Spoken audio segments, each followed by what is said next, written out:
그거죠. 과거가 없다는 거죠, 여러분. 이것도 진짜 파격적이죠. 여러분, 과거가 없어지는 거. 내가 어떤 삶의 배경이나, 그죠? 교육 수준은 난 뭐 이거밖에 못 받았다, 뭐 중졸이다, 뭐 그런 건 전혀 상관없다는 거죠. 베드로도 마찬가지죠. 글자를 모르고, 그죠? 다 많은 사람들이 그 시대 때 그 목수와 어떤 어부들에게 굉장히 천대시 받는 그런 시대였잖아요. 그것이 뛰어넘죠. 뛰어넘어서 3천 명, 5천 명을 회개시키죠. 베드로가 성령을 받으니까, 거듭나 버리니까, 능력을 받아 버리니까 다 초월한다는 거죠. 그겁니다. 그래서 과거와 상관없습니다. 사람들이 놀랍니다. 분명히 어부인데 그죠? 분명히 어부였는데 근데 아주 탁월한 리더십을 발휘하면서 굉장히 권위 있는 그 베드로 사도가 되는 그 모습이 한순간에 바뀌는 거죠. 그게 여러분 모습이에요. 그게 여러분 모습입니다. 다른 곳에 찾지 마세요. 여러분의 자화상을 여러분이 다른 곳에 찾지 말고 성경에 의해서 사도들의 모습이 여러분의 모습이고, 그리고 예수 그리스도의 그 모습이 완전한 여러분의 모습, 그걸 생각하시면 됩니다. 하나님의 아들의 완벽한 완전한 모습은 예수 그리스도, 곧 여러분의 자화상, 여러분 정체성이라고 생각하시면 됩니다. 예수님과 분리돼서 생각하면 안 됩니다. 그분과 하나가 된 여러분을 생각하셔야 됩니다. 그게 진짜 여러분입니다. 거기에서 힘이 나오고, 거기에서 기적이 나오고, 거기서 승리가 나오는 거죠. 뭐 하나 더 말씀드리고 싶으면, 그 기름 부음으로 은사를 통해서 사역하시는 분들이 있고, 대부분 다 그렇죠. 은사를 받아서 사역하시려고 하죠. 뭐 예언의 은사, 치유의 은사가 있습니다. 은사가 우리와 기능합니다. 기름 부음과 성령의 불, 이런 식으로 기능이 되는데, 능력의 기능이 되는데, 그 이상의 것이 있다는 것을 제가 말씀드립니다. 이상의 것은 은사가 아니고 바로 정체성입니다. 여러분이 복음 안에서 누구인지, 여러분 자신이 누구인지, 존재, 아이덴티티, 내가 누구냐, 예수 안에, 복음 안에 내가 누구냐, 여기에서 이것이 뿜어져 나옵니다. 은사 이상의 권세가 나옵니다. 팍! 모든 그 능력과 은사를 초월하는 그런 권위와 권세가 그 능력으로 발산됩니다. 예수님이 바로 그 아주 표본이시죠. 표준이시죠. 예수님이 기준이시죠. 딱 보시면 압니다. 그죠? 그래서 은사에 이 은사 저 은사 있나 없나 거기에 매이지 않습니다. 예수님은 과감하게 그냥 행하십니다. 사랑에 따라 그냥 행하십니다. 그것은 아들의 정체성에서 있습니다. 아들의 정체성 안에서 모든 능력이 풀어지기 시작합니다. 그것이 부족함이 없다는 거예요. 기름 부음을 받기 위해서 외국까지 갈 필요가 없다는 거예요. 뭐 때에 따라서 내가 정말 임파테이션을 받고 도움을 받을 수 있지만, 이것을 뛰어넘는 것이 있다는 거죠. 복음의 정체성, 예수 그리스도 그 아들의 정체성, 주는 그리스도시요 살아계신 하나님의 아들이십니다. 그 아들이십니다. 이것이 포인트입니다. 여러분도 아들이 되었습니다. 그 정체성에 계시가 여러분이 임했으면 좋겠어요. 그러면 그걸 붙잡지, 은사를 붙잡지 않습니다. 정체성을 아는 사람은 은사를 붙들고 있지 않습니다. 정체성을 붙들고 있습니다. 정체성을 더 알기 위해서 더 몸부림칩니다. 거기에서 승리가 나옵니다. 은사에서 승리가 나오지 않습니다. 은사에서 내가 뭐 어떤 승리나 성공 이런 것이 나오지 않습니다. 일시적입니다. 은사를 붙들면 일시적입니다. 소멸될 수도 있습니다. 그죠? 이것이 아주 적어질 수도 있습니다. 우리가 느껴지죠. 근데 정체성은 영원합니다. 아들의 정체성은 영원합니다. 그리스도 예수 안에서의 정체성은 영원합니다. 복음 안에서 정체성은 영원합니다. 내가 누구인지 이걸 확실히 깨닫는 것, 나 자신을 진짜 깨닫게 되는 것, 내가 누구이냐, 그것에 대해서 확실한 계시가 임하면 여러분은 은사에서 멈추지 않습니다. 은사에서 연연하지 않습니다. 그냥 이 정체성 안에서 계속 깊이 들어갈 겁니다. 그거죠. 그래서 귀신도 알아보죠. 당신은 하나님의 아들이십니다. 귀신도 알아보죠. 포인트를 얘기하고 있습니다. 왜요? 귀신이 왜 사람에게 달려드는데 예수님에게 이렇게 함부로 하지 못합니까? 그 아들의 정체성을 알고 있기 때문에 이 마귀는 어쩔 수가 없는 거예요. 예수님이 시험을 당하실 때도 마찬가지예요. 기름 부음 받고 시험을 당하시려고 성령에 이끌려서 광야로 나가시죠. 그리고 마귀에게 시험 당하는데 마귀가 뭐라고 합니까? 네가 하나님의 아들이거든. 그걸 얘기합니다. 네가 하나님의 아들이거든. 정체성을 딱 건드리죠. 거기에 파워가 있거든요. 거기에 진짜 권세가 있어요. 거기에서 진짜 어마무시한 모든 것을 통치할 수 있는 강력한 창조의 능력이 하나님의 아들이거든. 거기에 있거든요. 그래서 계속 그걸 찔러댑니다. 마귀가. 네가 이런 은사가 있거든. 안 했어요. 네가 이런 은사가 있거든. 아니에요. 네가 하나님의 아들이거든. 이거 해봐라 저거 해봐라 막 그럽니다. 그들이 무서워하는 것이 뭡니까? 하나님의 아들입니다. 마귀는 찔러보는 거예요. 네가 진짜 하나님의 아들인 것을 알고 있나? 정체성이 정말 확실하게 저 사람의 심령 속에 꼽혀 있나? 이걸 확인하는 거예요. 예수님은 다 그 정체성을 무장되어 있죠. 하나님 아들의 마인드로 딱 장착이 되어 있죠. 그래서 이기실 수 있는 거예요. 다른 것이 이기는 것이 아니고 내가 금식만 해가지고 산에 뭐 소나무 뿌리를 몇 그루 뽑아가지고 내가 은사를 받았다. 은사가 강력하다 막 사람이 막 쓰러진다 막 지나가만 해도 쓰러진다.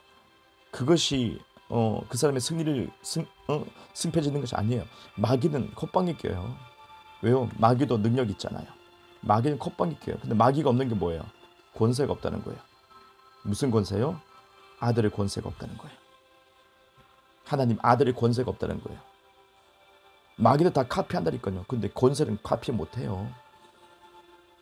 아들의 마인드로 장착이 되는 그 사람이 마귀 앞에 이놈의 새끼야 딱 이렇게 우리가 딱 제압하면 이놈들이 압니다. 이 사람은 자기가 하나님의 아들인 것을 알아. 그러면 곧바로 굴복합니다. 마귀가. 곧바로 꼬리 내립니다. 왜요? 치명적인 건 자기에게 자기 자신에게 없는 거. 하나님 아들 권세. 바로 곧바로 순종해 버립니다. 깽깽깽깽 똥매로운 강아지처럼 그렇게 깽깽거리기 시작하죠. 그겁니다, 여러분. 주님이 이것을 깨닫게 했어요. 그래서 더 이상 그 은사에 연연하지 않게끔 하세요. 그 은사로 고생하시는 분 많습니다. 그것이 끝인 줄 알고 있습니다. 아닙니다. 여러분은 거기에서 더 상승되시기 바랍니다. 거기에서 자유하시기 바랍니다. 은사에서 자유하시기 바랍니다. 그게 제 소망입니다. 은사에서 자유하시고 정체성 하나 확 들어가 버리는 거죠. 그러면 마귀가 굉장히 공포스러워하는 그 영역입니다. 하나님의 아들이 그 아들의 영역이 공포스럽습니다. 걔네들은 바로 순복해 버립니다. 그래서 우리도 얼마만큼 내가 아들의 정체성과 그 영역 안에 내가 확실하게 알고 있고 내가 거기에 머물러 있는지. 사람들마다 많이 바뀌거든요. 사람들마다 많이 바뀌어요. 이것을 까먹을 수도 있어요. 왜냐하면 감각이 있으니까, 보이는 것이 있으니까, 문제가 있으니까 여전히 마귀는 혼란스럽게 해요. 정체성을 잃어버리게 한다는 거죠. 자기의 어떤 공포의 대상인 하나님의 아들에 대한 그것을 깨트리기 위해서 우리에게 계속 죄인의 마인드를 심어줘요. 죄인의 마인드. 교회를 종교화시켜서 목회자를 종교화시키고 지식으로 계속 인도해가지고 어떻게 합니까? 율법적으로 가르칩니다. 율법적으로. 그래서 복음의 은혜의 복음을 싹 가리게 합니다. 은혜 복음을 가리게 하고 목회자가 종교화돼서 율법처럼 가르칩니다. 율법을 가르칩니다. 이거 하세요, 저거 하세요. 왜 못했습니까? 회개하라고 막 그렇게 강압적이게 하고 무거움을 줍니다. 짐을 줍니다. 그래서 교회 나오는 것이 힘들어요. 부담스럽게 됐고요. 율법적인 말씀을 가르치는 사람들에게는 성도들이 힘듭니다.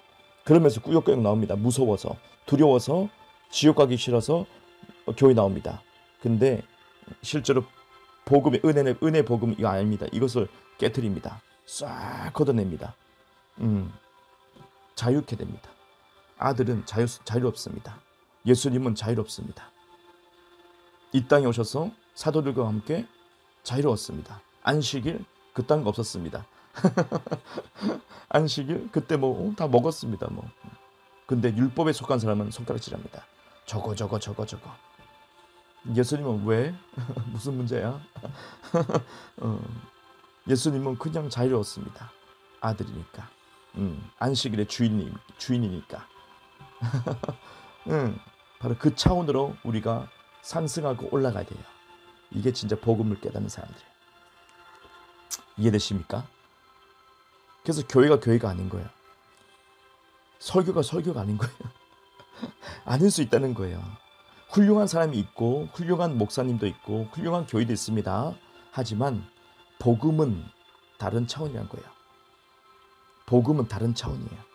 예. 서기관과 바리새인들이 그렇게 난리쳤던 것이 바로 이것 때문인 거예요. 하나님의 아들이 포인트입니다. 하나님의 아들에 대해서 막 그거 정하지 말라고 막 그럽니다. 그 배후에 뭐가 있다고요? 마귀가 있다고요. 공포스러운 하나님의 그 마귀에게 공포스러운 거죠. 마귀의 입장에서 공포스러웠던 하나님의 아들의 그 정체성과 영역들. 할렐루야. 이해되십니까? 네, 그래서 은사도 좋은 것이고 은사가 나타나죠. 하지만 이 은사로 사용하면 안 되고 은사를 정체성으로 이어서 이것을 끌어올려서 우리 삶에 나타날 수 있는 거죠. 사역할 수 있는 거예요. 그것이 올바른 태도입니다. 이것이 건강한 것입니다. 이것이 정상이라는 것입니다. 그래서 아주 자연스러운 것입니다. 억지로 막 소나무 뿌리 뽑으면서 그런 거 없습니다. 그런 거 없습니다. 우리 사람의 생각입니다. 마귀의 생각입니다. 율법적인 생각입니다. 내가 이만큼 하면 이만큼 받는다는 그런 율법적인 생각입니다. 마귀가 조작한 겁니다. 속는 겁니다. 우리는 자유할 수 있습니다. 여러분은 해낼 수 있습니다. 누구도 편견이 없습니다. 이 계시 안에 들어오는 사람은 대박일 것입니다. 예수의 생각과 동일하게 생각하게 되는 시점이 옵니다. 사도 바울이 생각한 것과 똑같은 생각을 하는 시점이 옵니다.